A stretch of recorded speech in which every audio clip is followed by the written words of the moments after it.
80వ స్వాతంత్ర దినోత్సవ సందర్భంగా భారత ప్రభుత్వము నాకు president police medal for meritorious and distinguish service కింద ప్రదానం చేయడం జరిగింది.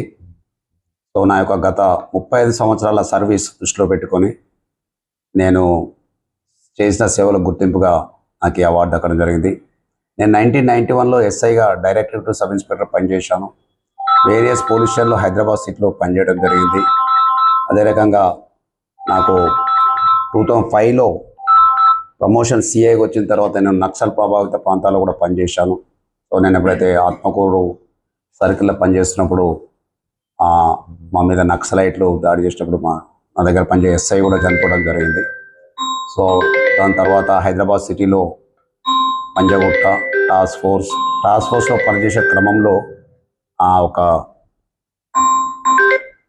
అన్ని important cases, fake currency cases, important murder cases, DRDL scientist కొడుకుని 11 years ప్రణవైన బోయని కూడా వాళ్ళు కిడ్నాప్ చేసి ర్యాన్సమ్ కొరకు మర్డర్ చేసిన ఒక అన్నోన్ ఇంపార్టెంట్ సెన్సేషనల్ కేసును కూడా టాస్క్ ఫోర్స్ ఉన్నప్పుడు డిటెక్ట్ చేయడం జరిగింది. అదే రకంగా పాకిస్తాన్లో ప్రింట్ చేసిన ఫేక్ కరెన్సీ ఇండియాలో సర్క్యులేట్ చేసే క్రమంలో కూడా పాకిస్తాన్ ప్రింటెడ్ ఫేక్ కరెన్సీ ఒక గ్యాంగ్ను కూడా పట్టుకున్నాం. కమ్యూనల్ కేసులలో కూడా 2010లో జరిగిన కమ్యూనల్ కూడా ప్రముఖ పాత్ర. చాలా నెంబర్ ఆఫ్ కేసెస్ నా సర్వీస్లో చెప్పుకోదగ్గ కేసెస్ చాలా ఇంపార్టెంట్ ఉన్నాయి.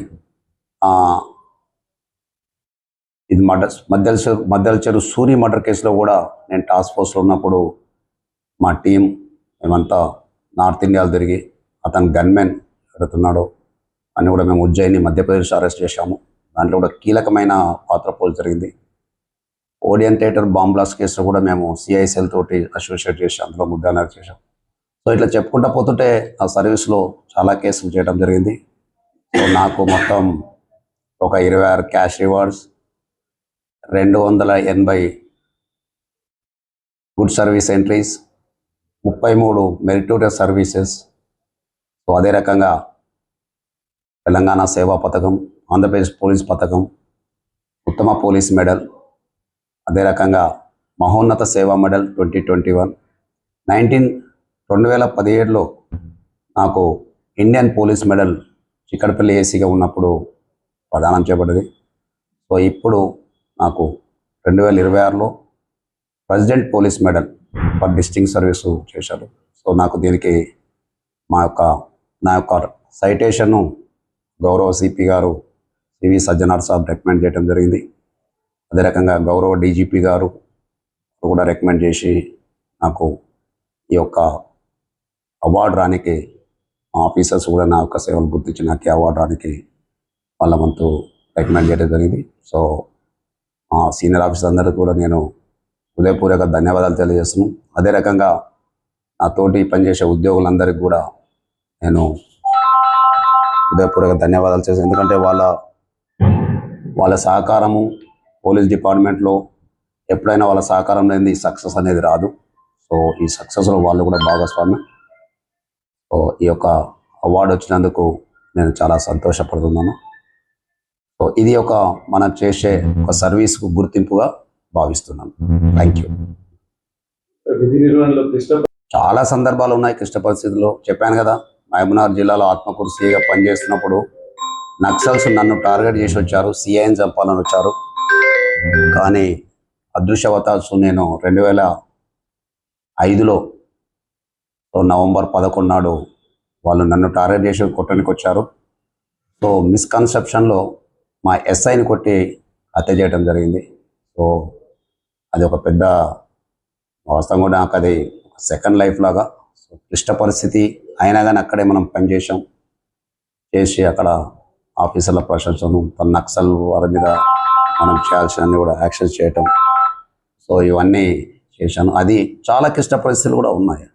సో పోలీస్ అధికారి అంటే క్లిష్ట పరిస్థితుల్లో పనిచేస్తేనే దానికి గుర్తింపు ఉంటుంది. నార్మల్ కోర్సులో పనిచేస్తే గుర్తింపు ఉండదు. ఎప్పుడైతే మనం క్లిష్ట పరిస్థితుల్లో మన స్కిల్ ప్రొఫెషన్ చూపించినప్పుడే, మన కమిట్మెంట్, మన రెస్పాన్సిబిలిటీ, అకౌంటబిలిటీ చేసినప్పుడే గుర్తింపు అనేది వస్తుందని నా ఒక భావన.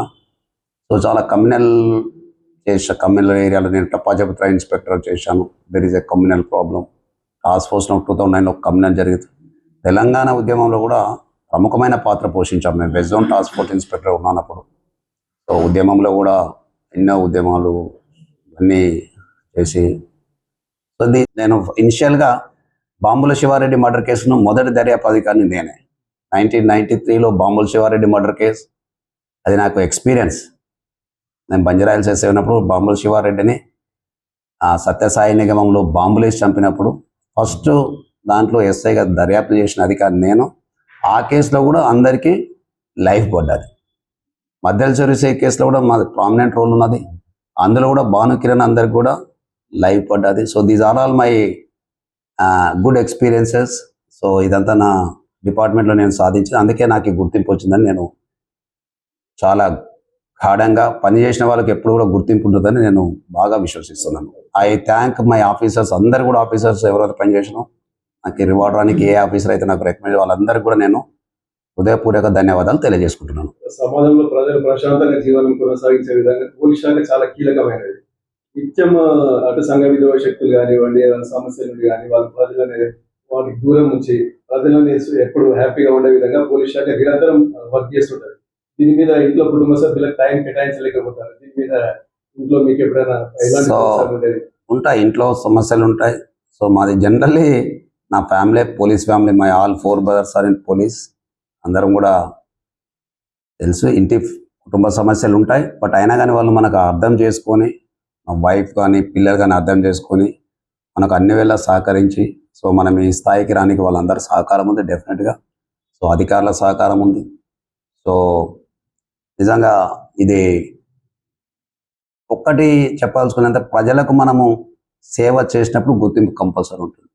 ప్రజలకు ఏవైతే మనకు వస్తారో మన దగ్గరికి చట్ట ప్రకారంగా హెల్ప్ చేయమని వస్తారో, డెఫినెట్గా మనం వాళ్ళకి చేసినట్టు చేస్తే ఆటోమేటిక్గా మనకు ప్రజలలో గుర్తింపు వస్తుంది, సొసైటీలో గుర్తింపు వస్తుంది. సో నేను ఇప్పుడు వచ్చే యువ అధికారులు అందరికీ, పోలీస్ అధికారులు, మేమైతే ఎట్లా నెక్స్ట్ ఇయర్ రిటైర్మెంట్ అవుతున్నాం, బట్ వచ్చే యువ అధికారులకు so they should be very very this thing. ప్రజలతోటి వాళ్ళకు మంచి సేవాభావం చేయాలి, వాళ్ళకు అనుగుణంగా ఉండాలి, వాళ్ళకు జస్టిఫికేషన్ చేయాలి. యాజ్ పర్ చట్ట పరిధిలో వాళ్ళకు జస్టిఫికేషన్ చేస్తే గుర్తింపు తప్పకుండా ఉంటుందని నేను గట్టిగా నమ్మే పోలీస్ అధికారులు ఒకరిని. రిటైర్మెంట్ తర్వాత మీ కార్యాచరణ ఏ విధంగా? ఏమీ లేదు, రిటైర్మెంట్ చేసిన తర్వాత ఇప్పుడు ఎక్కడ చెప్తా, ఇంకా 13 నెలల రిటైర్మెంట్ ఉన్నది. సో కార్యాచరణ అనేది ఏమీ లేదు. సో చూద్దాం, will see after that. Thank you very much.